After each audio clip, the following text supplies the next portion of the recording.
हरे कृष्ण। स्वागत है आपका हमारे चैनल पर। प्रिय श्रोताओं, आज के इस वीडियो में हम आपको सुनाएंगे श्रीमद् भगवत गीता के 7वें अध्याय का पाठ शुद्ध एवं सरल हिंदी में, और वो भी महात्मा के साथ में। श्रीमद् भगवत गीता के 7वें अध्याय का पाठ करने से या सुनने से पितरों को मोक्ष की प्राप्ति होती है, पितृ दोष समाप्त होता है। और इस समय पितृपक्ष का समय चल रहा है, तो रोजाना अगर हम इस पाठ का श्रवण करें तो निश्चित रूप से पितरों को प्रसन्नता होगी और वो हमें आशीर्वाद देकर ही इस पृथ्वी लोक से अपने लोक को सिधारेंगे। तो पितृपक्ष के दौरान इसका श्रवण या पठन अवश्य करना चाहिए। और आज के वीडियो में हम आपको वही सुनाने वाले हैं, वो भी शुद्ध एवं सरल हिंदी में। अगर वीडियो आपको पसंद आता है तो लाइक अवश्य करिए। आपके लाइक से ही हमें पता चलता है कि आपको हमारा वीडियो पसंद आया। और ऐसी ही कथाएं सुनने के लिए, सभी प्रकार के महात्मा सुनने के लिए चैनल को सब्सक्राइब करके बेल आइकन पर क्लिक अवश्य कर दीजिए। तो चलिए शुरू करते हैं श्रीमद् भगवत गीता के 7वें अध्याय का पाठ। भगवान श्री कृष्ण बोले, हे पार्थ, मुझ में मन लगाकर मेरे ही आश्रित होकर योग अभ्यास करते हुए मेरे स्वरूप का संशय रहित पूर्ण ज्ञान कैसे होगा, सो सुनो। विज्ञान के सहित वह पूर्ण ज्ञान मैं तुम्हें सुनाता हूँ, जिसके जानने से तुमको इस लोक में और कुछ भी जानना शेष नहीं रहेगा। हजारों मनुष्यों में से कोई एक सिद्धि प्राप्ति के लिए यत्न करता है। उन यत्न करने वाले सिद्धों में से भी कोई बिरला ही मुझे ठीक से जान पाता है। पृथ्वी, जल, अग्नि, वायु, आकाश, मन, बुद्धि और अहंकार, ये 8 प्रकार की मेरी प्रकृति अर्थात माया है। इस प्रकृति को अपरा, अचेतन अर्थात जड़ कहते हैं। और हे महाबाहो, इससे दूसरी प्रकृति चेतन है, जिसने संपूर्ण जगत को धारण किया है। इन्हीं दोनों प्रकृतियों से सब प्राणी मात्र उत्पन्न होते हैं। ऐसा जानो कि ये प्रकृतियां मुझसे ही उत्पन्न हुई हैं। इस प्रकार जगत की उत्पत्ति और प्रलय का कारण मैं ही हूँ। हे धनंजय, धागों में जिस प्रकार मणि पिरोई जाती है, उसी प्रकार ये संसार मुझ में ही गुथा हुआ है। मुझसे परे और कुछ भी नहीं है। हे कुंती नंदन, जल में रस मैं ही हूँ, चंद्रमा और सूर्य में प्रभा मैं ही हूँ, सब वेदों में प्रणव मैं ही हूँ, आकाश में शब्द तथा पुरुषों में पौरुष मैं ही हूँ। हे अर्जुन, पृथ्वी में जो सुगंध है तथा अग्नि में जो तेज है, वो मैं ही हूँ। हे पार्थ, संपूर्ण प्राणियों में सनातन बीज रूप मुझको ही जानना। बुद्धिमानों में बुद्धि रूप और तेजस्वियों में तेज मैं ही हूँ। हे अर्जुन, काम और रोग रहित बलवान पुरुषों में बल और पुरुषों में धर्म के विरुद्ध ना जानने वाला कर्म मैं ही हूँ। जितने सात्विक, राजस, तामस पदार्थ हैं, वे सब मुझसे ही उत्पन्न हुए हैं, परंतु उनमें मैं नहीं रहता हूँ। ये सब मुझ में हैं। सत्य, रज, तम, ये तीनों गुणों के प्रभाव से ये सारा संसार मोहित रहता है। इस कारण यह मुझसे परे मुझ अव्यय परमात्मा को नहीं जानता। मेरी यह गुणमयी और दिव्य माया अत्यंत दुष्कर है। जो मुझको अनन्य भाव से भजते हैं, वे इस माया को पार कर जाते हैं। जो पापी, मूढ़, नर अधम, माया ने जिनका ज्ञान हर लिया है और आसुरी भाव ग्रहण किए हुए हैं, मुझको नहीं जान पाते। हे भारत श्रेष्ठ अर्जुन, 4 प्रकार के जीव मुझको भजते हैं। दुखिया, जिज्ञासु, ऐश्वर्य की कामना करने वाला और ज्ञानी, जिनमें मुझे सदा एकाग्र चित्त और केवल मेरी भक्ति करने वाले ज्ञानी पुरुष श्रेष्ठ लगते हैं, क्योंकि मैं ज्ञानी को अत्यंत प्रिय हूँ और वह मुझको प्रिय है। यद्यपि ये सभी भक्त श्रेष्ठ हैं, तथापि ज्ञानी तो मेरी आत्मा है, क्योंकि वह मुझ में ही मन लगाकर मुझको ही सर्वोत्तम गति मानकर मेरा ही आश्रय ग्रहण करता है।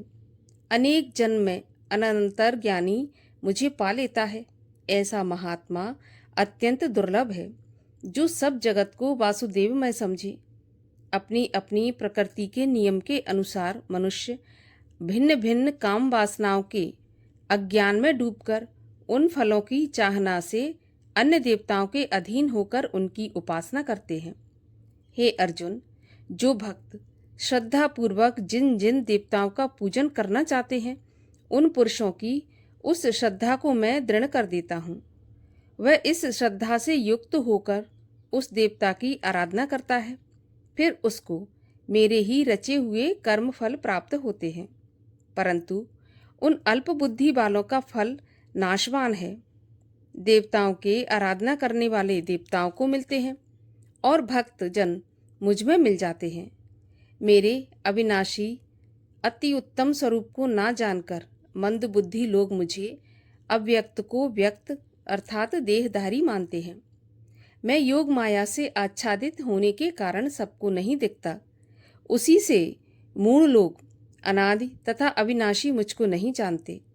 हे अर्जुन, मैं भूत भविष्य और वर्तमान के सभी प्राणियों को जानता हूँ, पर मुझे कोई भी नहीं जानता। हे भारत, हे परंतप, इच्छा और द्वेष से उत्पन्न होने वाले सुख दुख आदि द्वंद्वों के मोह से जगत के सभी प्राणी भ्रम में फंस जाते हैं। जिन पुण्य आत्माओं के पाप नष्ट हो गए हैं, वह पुरुष द्वंद्व के मोह से छूटकर दृढ़ निश्चय करके मेरी भक्ति करते हैं। जो मेरा आश्रय लेकर जन्म मरण के दुख दूर करने के अर्थ प्रयत्न करते हैं, वे पुरुष ब्रह्म, आत्मज्ञान और संपूर्ण ज्ञान को जानते हैं। जो अधिभूत, अधिदेव और अधियज्ञ इन सब में व्यापक मुझे जान पाते हैं, वे समाधिष्ट पुरुष मरण काल में मुझको जानते हैं। इस प्रकार 7वां अध्याय समाप्त हुआ। अब हम सुनते हैं भगवत गीता के 7वें अध्याय का महात्म। भगवत गीता के 7वें अध्याय का महात्म सुनाते हुए नारायण लक्ष्मी जी से बोले कि हे लक्ष्मी, अब 7वें अध्याय का महात्म सुनिए। एक पटेल नामक नगर था जिसमें शंकुकर्ण वैश्य रहता था। वह व्यापार करने को नगर के बाहर कहीं परदेश को जा रहा था, तो रास्ते में शंकुकर्ण को एक सर्प ने डस लिया और उसकी वहीं पर मृत्यु हो गई। तब उसके साथियों ने उसका दाह संस्कार करके आगे चलने की तैयारी की। जब व्यापार कर कर उसके साथी लौटकर घर आए तो शंकुकर्ण के पुत्र ने पूछा कि मेरा पिता कहाँ है, वो आप ही के साथ गया था। तब उन व्यापारियों ने कहा कि तेरे पिता को तो रास्ते में एक सर्प ने डस लिया था, इसलिए उसकी मृत्यु हो गई, और ये सामान तेरे पिता का है, सो तू ले ले। तब पुत्र ने कहा कि जिस सर्प ने मेरे पिता को काटा है, मैं उसको मार डालूंगा, और उन व्यापारियों से कहा कि चलो मुझे वह जगह दिखाओ जहां मेरा पिता शंकुकर्ण मरा है। तो व्यापारियों ने वहां पर ले जाकर उसको खड़ा कर दिया। उसने वहां देखा तो वहां पर एक बामी थी जिसे वह कुदीले से खोदने लगा। जब बामी का छेद बड़ा हुआ तो वहां से एक सर्प निकला और सर्प बोला कि तू कौन है और मेरा घर क्यों खोद रहा है। तब उस बालक ने कहा कि मैं शंकुकर्ण का पुत्र हूँ। जिस सर्प ने मेरे पिता को डसा है, मैं भी उसको मार डालूंगा। तब सर्प ने कहा कि पुत्र, मैं तेरा पिता ही हूँ, तू मुझे इस अधम देह से छुड़ा और मुझे मत मार। यह मेरा पूर्व जन्म का कर्म था, सो मैंने भोगा है। तब पुत्र ने कहा कि हे पिताजी, कोई ऐसा यत्न बताइए जिससे आपका उद्धार हो। तब उस सर्प ने कहा कि पुत्र, किसी गीता पाठी ब्राह्मण को घर में बुलाकर गीता जी के 7वें अध्याय का पाठ करवाओ, फिर भोजन कराओ और उसकी सेवा करो, तो उसके आशीर्वाद से मेरा कल्याण होगा। तब उस बालक ने अपने घर पर उस नगर में जितने गीता का पाठ करने वाले थे, उन सबको बुलाकर श्री गीता जी के 7वें अध्याय का पाठ कराया और उनको भोजन करवाया। तब उन ब्राह्मणों ने आशीर्वाद दिया।